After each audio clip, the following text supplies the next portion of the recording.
आज हम स्टार्ट करेंगे धातु। धातु स्टार्ट करेंगे, मेटल जिसको बोलते हैं। ये आपके बीपीएससी ट्री के लिए बहुत ही यूजफुल होगा, और जितना हम अभी पढ़ाएंगे उतना कोई भी टीचर शायद यूट्यूब में फ्री पे नहीं पढ़ाया होगा, तो इसलिए ध्यान से देखना है। चलिए स्टार्ट करते हैं। इसमें जो हम मेन पॉइंट बता दे रहे हैं कि इसमें आपका पहले तो हम कॉन्सेप्ट बताएंगे। कॉन्सेप्ट, थ्योरी जिसको बोलते हैं आप लोग, थ्योरी अच्छा से देंगे। फिर उसके बाद जो है इसमें ऑब्जेक्टिव को ऐड कर देंगे। यानी इस थ्योरी पर जितना भी ऑब्जेक्टिव बनेगा, तकरीबन मान लीजिए 300 ऑब्जेक्टिव को ऐड करेंगे इसमें। तो चलिए स्टार्ट करते हैं और समझने की कोशिश कीजिएगा। देखिए धातु क्या होता है, धातु जानेंगे आज हम लोग। धातु आखिर होता क्या है? धातु वह है कि जो इलेक्ट्रॉन का त्याग करता है। इसको हम ये भी कर सकते हैं, जो इलेक्ट्रॉन का त्याग करता है, जो इलेक्ट्रॉन का त्याग करता है, जो इलेक्ट्रॉन का त्याग करता है, वही धातु हुआ। और इसका गुण होता है इसमें कि इसका ये गुण है, ये आघात वर्धनीय होता है। आघात वर्धनीय होता है, आघात वर्धनीय होता है।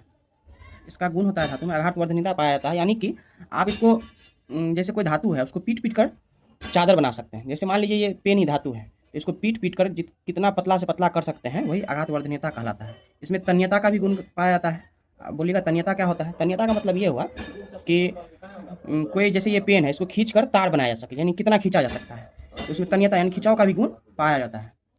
तो सबसे अधिक तन्यता जो होता है किसमें होता है? सबसे अधिक तन्यता और सबसे अधिक आघात वर्धनीयता सबसे अधिक किसमें होता है? सबसे क्वेश्चन पूछ सकता है, सबसे अधिक तन्यता और सबसे आघात वर्धनीयता ये जो होता है सोना में होता है। किसमें होता है? सोना में होता है, सोना एयू में होता है। ठीक है। इसके बाद जो है ये कठोर होता है। धातु जो है बहुत कठोर होता है, बहुत कठोर होता है। और धातु के परिभाषा में एक चीज़ बताए हैं कि ये इलेक्ट्रॉन का त्याग करता है। आप बोलिएगा ये इलेक्ट्रॉन का त्याग कैसे करता है? जैसे सोडियम धातु है, सोडियम धातु है, इसका परमाणु संख्या 11 होता है, तो इसका इलेक्ट्रॉनिक विन्यास लिखिएगा तो 2 8 1 लिखिएगा। तो ये अपने आप को स्टेबल बनाने के लिए सोडियम क्या करेगा? एक इलेक्ट्रॉन का त्याग कर देगा, समझे? यानी कि सोडियम जो है एक इलेक्ट्रॉन का त्याग कर देगा अपने आप को स्टेबल बनाने के लिए। इसलिए इसको कहा जाता है कि धातु जो भी होता है इलेक्ट्रॉन का त्याग करता है। और इसका एग्जाम्पल है, धातु का एग्जाम्पल जैसे सोना चांदी, सोना हो गया, चांदी हो गया, ये सब धातु का एग्जाम्पल है। सोना, चांदी, तांबा, एल्युमिनियम, टंगस्टन, ये सब धातु का एग्जाम्पल है। और धातु में एक पॉइंट ये भी है कि इसमें खुद का चमक होता है। इसमें जो है खुद का चमक होता है, खुद का चमक होता है, धातु में खुद का चमक होता है। इसके आगे हम देखेंगे कि ये विद्युत का सुचालक होता है। धातु विद्युत का सुचालक होता है। ये विद्युत का सुचालक भी होता है, विद्युत का सुचालक भी होता है। तो सबसे ज़्यादा विद्युत का सुचालक कौन सा धातु है? तो सबसे ज़्यादा एग्जाम में क्वेश्चन पूछा जाता है कि सबसे ज़्यादा विद्युत का सुचालक कौन है? तो चांदी है। सबसे ज़्यादा कौन है? चांदी है। इसके बाद कौन है? तांबा है। इसके बाद कौन है? तांबा है। और तांबा के बाद कौन है? एल्युमिनियम है। एल्युमिनियम के बाद टंगस्टन है, टंगस्टन है। फिर इसमें देखिएगा तो ये भी पूछा जा सकता है कि सबसे कम विद्युत का, यानी कि सबसे कम विद्युत का चालकता किसमें पाया जाता है? यानी सबसे कम विद्युत का चालकता किसमें होता है? सबसे कम विद्युत का चालकता सीसा में होता है, तो इसको कि लेड कहा जाता है। लेड, पीवी से भी इसको डिनोट किया जाता है। इसके अब इसमें देखेंगे आगे कि नेक्स्ट पेज में देखेंगे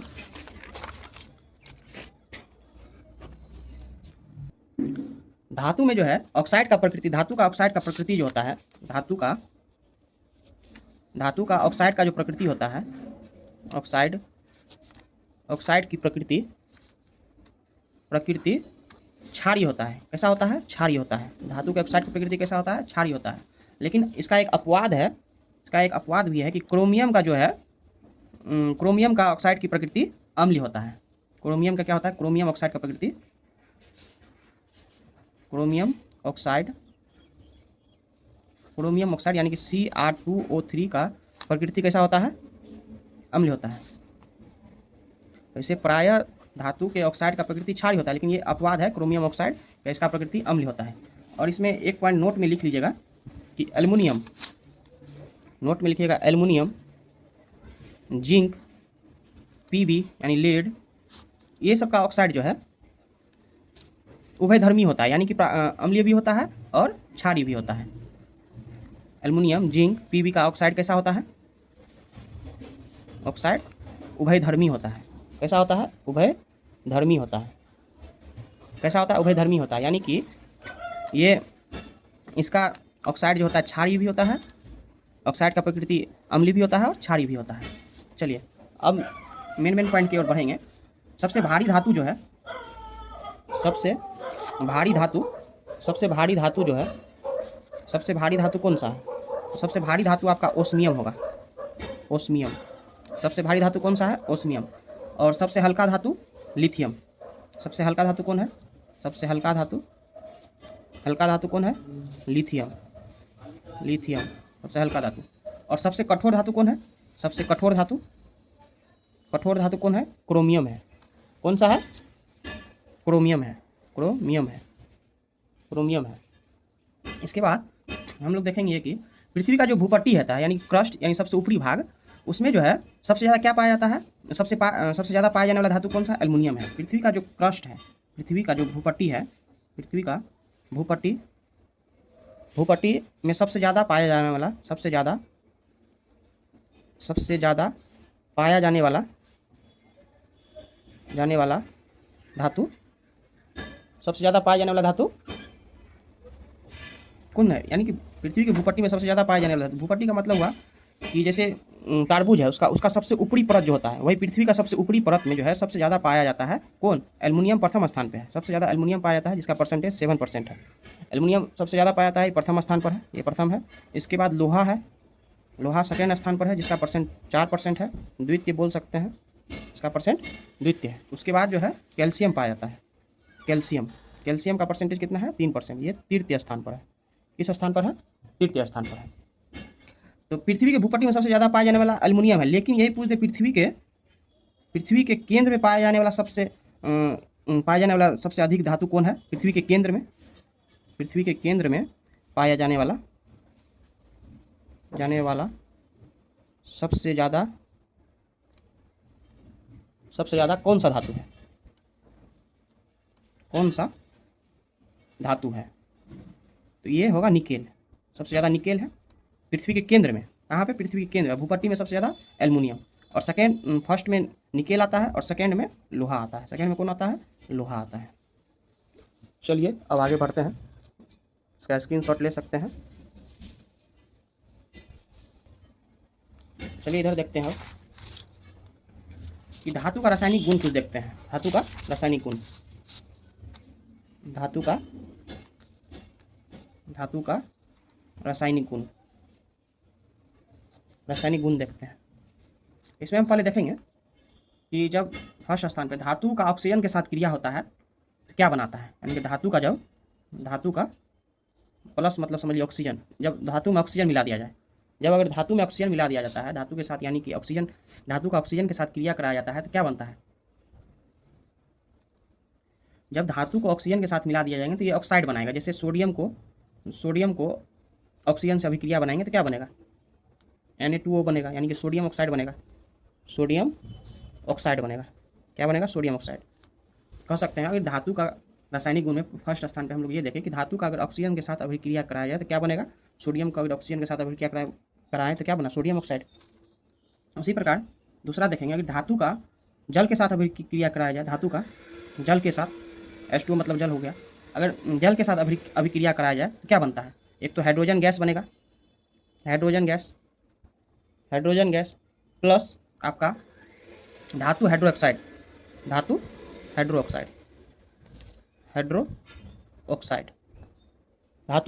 बनाएगा। तो आप इसको एग्जाम्पल से समझते हैं, जैसे कि सोडियम में क्या मिला दें? H2O मिला दिए, क्या बनेगा? धातु ऑक्साइड बनेगा, यानी कि NaOH, ये धातु ऑक्साइड हो गया, यानी सोडियम हाइड्रोक्साइड हो गया, प्लस हाइड्रोजन गैस बनेगा। तो अगर धातु के साथ जल का अभिक्रिया कराया जाए तो हाइड्रोजन गैस प्लस धातु हाइड्रोक्साइड बनेगा। तो ये धातु हाइड्रोक्साइड बना प्लस हाइड्रोजन गैस बना। तीसरा अभिक्रिया कराएंगे धातु का तनु अम्ल के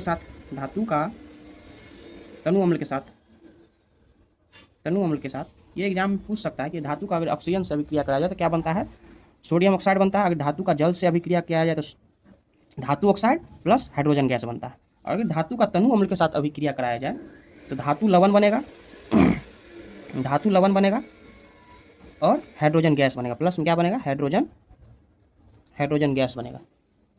चलिए इसको समझते हैं। जैसे Zn धातु है, इसमें तनु अम्ल HCl मिला दिए, क्या बनेगा, ZnCl2 प्लस हाइड्रोजन गैस बनेगा। यानी कि जिंक क्लोराइड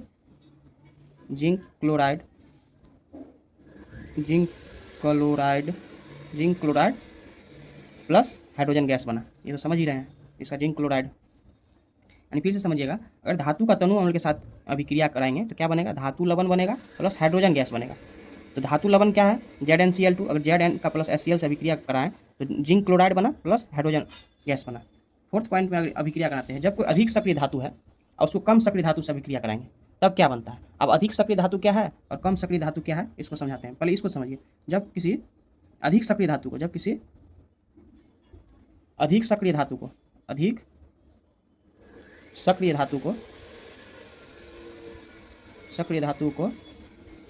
कम सक्रिय धातु से क्रिया कराते हैं, कम सक्रिय धातु से क्रिया कराते हैं तो वह कम सक्रिय धातु को विस्थापित कर देता है। तो वह क्या करता है, वह कम सक्रिय धातु को विस्थापित कर देता है, विस्थापित कर देता है। इसका एग्जाम्पल आगे दिखाएंगे। पहले सक्रिय धातु क्या है और कम सक्रिय धातु क्या है उसको समझाएंगे, तब इसका एग्जाम्पल देंगे। इसको एक बार और समझ लीजिएगा। अगर धातु का ऑक्सीजन के साथ अभिक्रिया कराएंगे तो धातु ऑक्साइड बनाएगा, जैसे कि सोडियम का ऑक्सीजन के साथ बनाया, सोडियम ऑक्साइड बनाया। धातु का अगर H2O यानी कि जल से अभिक्रिया कराएंगे तो हाइड्रोजन गैस प्लस धातु हाइड्रोक्साइड बनाएगा।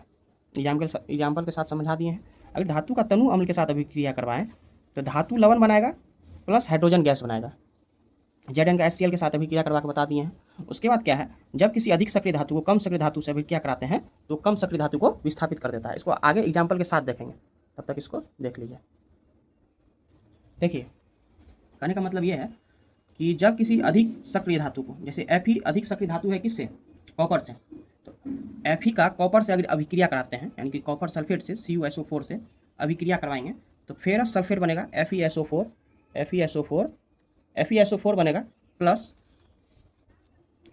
बनेगा प्लस कॉपर बनेगा। तो यहाँ पे विस्थापित कर दिया गया है, यानी ये कॉपर कम सक्रिय धातु है आयरन की तुलना में, तो इसको विस्थापित कर दिया गया है। अब कौन अधिक सक्रिय धातु है, कम सक्रिय धातु है, इसको आगे समझेंगे। पहले तब तक इतना समझ लीजिए। इसके बाद क्या आता है, अम्लराज आता है। अम्लराज क्या होता है, अम्लराज का मतलब ये हुआ, जब सांद्र हाइड्रोक्लोरिक अम्ल को, यानी कि HCl और नाइट्रिक अम्ल को HNO3 को 3:1 में मिलाते हैं तो क्या चीज़ बनता है, सांद्र हाइड्रोक्लोरिक अम्ल और नाइट्रिक अम्ल HNO3 को 3:1 में मिलाते हैं तो क्या बनता है, अम्लराज बनता है। क्या बनता है, अम्लराज बनता है। इसी को एकारेजिया भी कहा जाता है। क्या कहता है, एकारेजिया। क्या कहा जाता है, एकारेजिया। इसको क्या कहा जाता है, एकारेजिया भी कहा जाता है। इसमें इतना ताकत होता है अम्लराज में कि सोना और प्लेटिनम को ये पिघला सकता है। सोना और प्लेटिनम जैसे धातु को गलाने का क्षमता रखता है। सोना और प्लेटिनम जैसे धातु को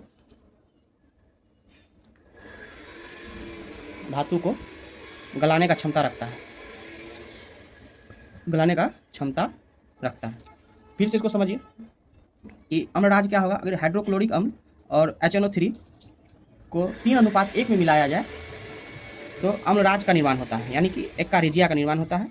और इसमें इतना पावर होता है कि सोना और प्लेटिनम जैसे धातु को गलाने का क्षमता रखता है। अब सक्रिय श्रेणी धातु देखते हैं, जो कि ये एग्जाम्पल हम बताए हुए थे। अधिक सक्रिय कौन है, कम सक्रिय कौन है, उसी को देखते हैं, सक्रिय श्रेणी। अब सक्रिय श्रेणी क्या होता है, सक्रिय श्रेणी देखते हैं, ऐसा श्रेणी जिसमें उसकी क्रियाशीलता को घटते क्रम में रखा जाता है, यानी कि अधिक क्रियाशीलता को ऊपर रखा जाता है और कम सक्रियता को नीचे रखा जाता है। तो अधिक सक्रियता कौन है, इसका देखिए पोटेशियम सबसे अधिक सक्रियता है, पोटेशियम सबसे ज़्यादा अधिक सक्रियता इसमें है, पोटेशियम में, इसलिए इसको ऊपर रखा गया है। सबसे ज़्यादा क्रियाशीलता पोटेशियम में है। उसके बाद सोडियम में है, जिस तरह नीचे जाएंगे तो कम अभिक्रियाशील धातु हमको मिलेगा। सबसे ऊपर में सबसे ज़्यादा अभिक्रियाशील धातु है, कौन है? पोटेशियम सबसे ज़्यादा। उसके बाद सोडियम है, उसके बाद कैल्शियम है, उसके बाद कैल्शियम है, उसके बाद जो है मैग्नीशियम है, इसके बाद क्या है? एल्यूमिनियम है, इसके बाद क्या है? जिंक है, इसके बाद आयरन है, इसके बाद लेड है, इसके बाद हाइड्रोजन है, इसके बाद कॉपर है, यहाँ पे पूरा नहीं हुआ, यहाँ लिख दे रहे हैं, कॉपर है। उसके बाद मरकरी है, उसके बाद सिल्वर है, उसके बाद गोल्ड है। सबसे अधिक अभिक्रियाशील धातु कौन है? पोटासियम है, सबसे कम गोल्ड है, समझे? तो यही यहाँ पे जो एग्जाम्पल समझाए हैं कि Fe यानी कि आयरन का जब कॉपर सल्फेट से अभिक्रिया करवाएं तो ये कॉपर को विस्थापित कर दिया। देख लीजिए यहाँ पे आयरन कहाँ है? आयरन यहाँ है, और कॉपर कहाँ है? कॉपर यहाँ है। तो आयरन से कम अभिक्रियाशील धातु है ये कॉपर, आयरन से कम क्रियाशील धातु है, इसलिए कॉपर को विस्थापित कर दिया गया। यानी इसका कॉन्सेप्ट याद रखिएगा, अधिक अभिक्रियाशील धातु को जब कम अभिक्रियाशील धातु में अभिक्रिया करवाया जाता है दोनों को एक साथ, तो क्या होता है? कम अभिक्रियाशील धातु को विस्थापित कर दिया जाता है। इसके बाद जो है खनिज और अयस्क को देखेंगे हम लोग। हम चलिए खनिज को समझते हैं, खनिज क्या है और अयस्क क्या है। चलिए खनिज को समझते हैं, खनिज क्या है? खनिज वो है जो पृथ्वी की भूपट्टी में प्राकृतिक रूप से पाया जाने वाला तत्व है। पृथ्वी के भीतर में, यानी कि पृथ्वी के अंदर, शॉर्ट फॉर्म में लिख रहे हैं, पृथ्वी के अंदर प्राकृतिक रूप से पाया जाने वाला तत्व है। प्राकृतिक रूप से पाया जाने वाला तत्व है या यौगिक है? पृथ्वी के अंदर प्राकृतिक रूप से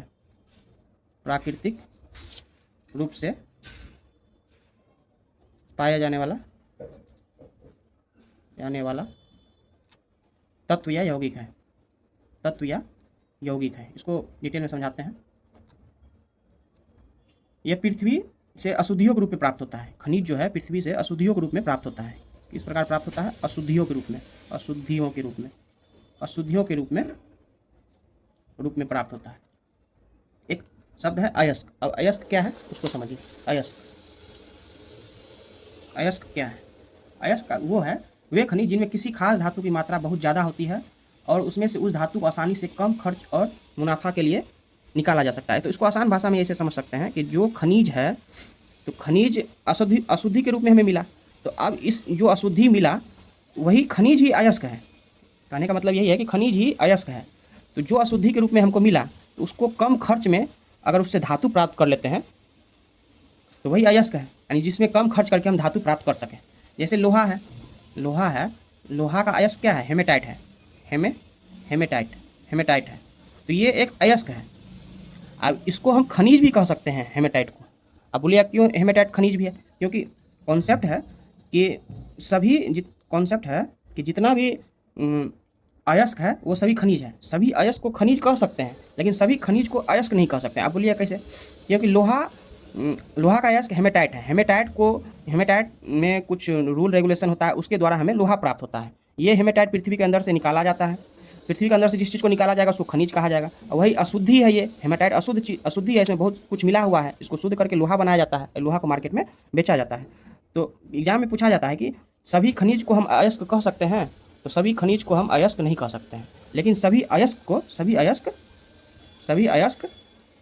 खनिज होते हैं। सभी अयस्क खनिज होते हैं। इस पॉइंट को याद रखिएगा। फिर देखिएगा, परंतु सभी खनिज अयस्क नहीं होते हैं, ये तो समझा दिए हैं। अब देखिए ये खनिज और अयस्क समझा दिए। ये पॉइंट को याद रख लीजिएगा, ये एग्जाम में कभी कभी पूछ देता है कि सभी अयस्क खनिज होते हैं, इसको हाँ बोलना है। सभी अयस्क खनिज होते हैं, लेकिन सभी खनिज अयस्क नहीं हो सकते हैं, इस बात को याद रखिएगा। अब देखिए कुछ धातु है उसके अयस्क का नाम याद होना चाहिए। ये बहुत एग्जाम में पूछा जाता है। कौन धातु? पहले लोहा से स्टार्ट करते हैं। लोहा धातु है। लोहा का अयस्क कौन सा है? लोहा का अयस्क। तो इसका पहले हेमाटाइट है, हेमाटाइट, हेमाटाइट, कहीं कहीं तो इसका फार्मूला भी पूछ लेता है। फिर इसका दूसरा अयस्क है मैग्नेटाइट, मैग्नेटाइट, मैग्नेटाइट और लिमोनाइट। तीसरा से अयस्क लिमोनाइट, लिमोनाइट और सीडेराइट, सीडेराइट। तो लोहा का अयस्क कौन कौन हो गया? हेमेटाइट, मैग्नेटाइट, लिमोनाइट और सीडेराइट। इसके बाद हम दूसरा देखते हैं, क्रोमियम का अयस्क देखते हैं। क्रोमियम, क्रोमियम का अयस्क कौन है? बहुत सारे धातु हैं, लेकिन मेन धातु का हम लोग अयस्क को देखेंगे, क्रोमियम को देखेंगे। क्रोमियम, क्रोमियम का अयस्क कौन है? क्रोमाइट। कौन है? Chromite, chromite. क्रोमियम का अयस्क कौन है? क्रोमाइट। उसके बाद यूरेनियम को देखेंगे, यूरेनियम, यूरेनियम को देखेंगे। यूरेनियम का अयस्क कौन है? कार्नेटाइट और पिंच ब्लेड, कार्नेटाइट और pinch blade, pinch blend, pinch blend. फिर से एक बार देख लीजिएगा, लोहा का कौन कौन है? Hematite, magnetite, limonite, siderite. और क्रोमियम का कौन है? क्रोमाइट। यूरेनियम का कार्नेटाइट और पिंच ब्लेड। यूरेनियम का कौन सा है? कार्नेटाइट और पिंच ब्लेड। फिर से एक बार देखिए, लोहा का हेमेटाइट, मैग्नेटाइट, लिमोनाइट, सीडेराइट। और क्रोमियम का अयस्क क्रोमाइट। और यूरेनियम का अयस्क कार्नेटाइट और पिंच ब्लेड। और आगे देखते हैं। इसके बाद हम लोग देखेंगे जिंक का अयस्क को देखेंगे, जिंक का अयस्क, जिंक, जिंक का अयस्क देखेंगे। जिंक का अयस्क है जिंक ब्लेंड। कौन सा है? Zinc blende, zinc blende. Zinc का कौन सा है? Zinc blende. और कैलेमाइन, कैलेमाइन और जिंकाइट, जिंकाइट। कौन कौन सा है जिंक का? जिंक ब्लेंड, कैलेमाइन और जिंकाइट। फिर से बोलिएगा, जिंक का कौन कौन सा है? जिंक ब्लेंड, कैलेमाइन और जिंकाइट। उसके बाद हम लोग देखेंगे बेरियम का। बेरियम का कौन सा अयस्क होगा? बेरियम, बेरियम का, बेरियम का अयस्क देखेंगे। बेरियम का अयस्क है बेराइट। कौन सा है? Barite, barite. इसके बाद हम लोग देखेंगे तांबा का, तांबा, तांबा का Cu, cuprite, cuprite, cuprite, copper glance, copper glance, cuprite, copper glance और copper pyrite, copper pyrite, pyrite, copper pyrite. फिर से देखिएगा, जिंक का अयस्क कौन सा है? Zinc blende, calamine, zincite. Barium का कौन सा अयस्क है? बेराइट। और तांबा का क्यूप्राइट, कॉपर ग्लांस और कॉपर पायराइट। इसके बाद हम लोग देखेंगे मैग्नीशियम, मैग्नीशियम को देखेंगे। मैग्नीशियम, जिसको Mg से सूचित करते हैं। मैग्नेसाइट, डोलामाइट, इसका dolomite, dolomite, magnesite, magnesite, magnesite, dolomite, Epson लवण। ये इप्सम लवण बहुत पूछा जाता है, इसको याद रखिएगा। इप्सम लवण, इप्सम लवण किसका अयस्क है? मैग्नीशियम का। इप्सम लवण किसका अयस्क है? मैग्नीशियम का। डोलामाइट किसका अयस्क है? मैग्नीशियम का। मैग्नेसाइट किसका अयस्क है? मैग्नीशियम का। बस इसमें इतना ही इंपॉर्टेंट है। और उसके बाद देखेंगे हम लोग, मैग्नीशियम देख लिए, तांबा भी देख लिए। उसके बाद देखेंगे पोटेशियम, पोटेशियम, पोटेशियम देखेंगे। पोटेशियम नहीं, पोटेशियम उतना ज़्यादा नहीं पूछा जाता है। एल्युमिनियम देखेंगे, एल्युमिनियम, एल्यूमिनियम, एल्यूमिनियम देखेंगे, जिसको Al से सूचित किया जाता है। इसका कौन कौन सा अयस्क है? इसका एक अयस्क बहुत ज़्यादा पूछा जाता है, बॉक्साइट, बॉक्साइट, बॉक्साइट। इसका फॉर्मूला भी याद रख लीजिएगा, Al2O3 × 2H2O। फॉर्मूला भी पूछ देता है बॉक्साइट का, इसलिए लिख दिए। बाकी का उतना ज़्यादा नहीं पूछा जाता है। तो एल्युमिनियम का अयस्क क्या है? Bauxite, Al2O3 × 2H2। और कोरंडम, कोरंडम भी इसी का अयस्क है, कोरंडम, कोरंडम। और क्रायोलाइट, क्रायोलाइट, क्रायोलाइट एल्युमिनियम का ही अयस्क है, क्रायोलाइट इसी का है। एल्यूनाइट, एल्यूनाइट, एल्यूनाइट भी इसी का अयस्क है, एल्यूनाइट भी इसी का अयस्क है। काओलिन, काओलिन, काओलिन भी इसी का अयस्क है। इसको याद करना पड़ेगा, इसका कोई ट्रिक नहीं है, ट्रिक के फेरा मत रहिए। एल्युमिनियम का अयस्क सबसे ज़्यादा पूछे बना बॉक्साइट है, इसका फॉर्मूला भी पूछ देता है, Al2O3 × 2H2। और कोरंडम भी इसी का अयस्क है, क्रायोलाइट भी इसी का है, एल्यूनाइट भी इसी का है और क्रायोलिन भी इसी का है। और फिर से एक बार देख लीजिएगा, जिंक का अयस्क कौन कौन है? जिंक का है जिंक ब्लेंड, कैलोमाइन और जिंकाइट। और बेरियम का कौन है? बेराइट। तांबा कौन है? क्यूप्राइट, कॉपर ग्लांस और कॉपर पायराइट। मैग्नीशियम का कौन कौन सा है? डोलामाइट, मैग्नेसाइट और इप्सम लवण। इसको याद कर लीजिएगा।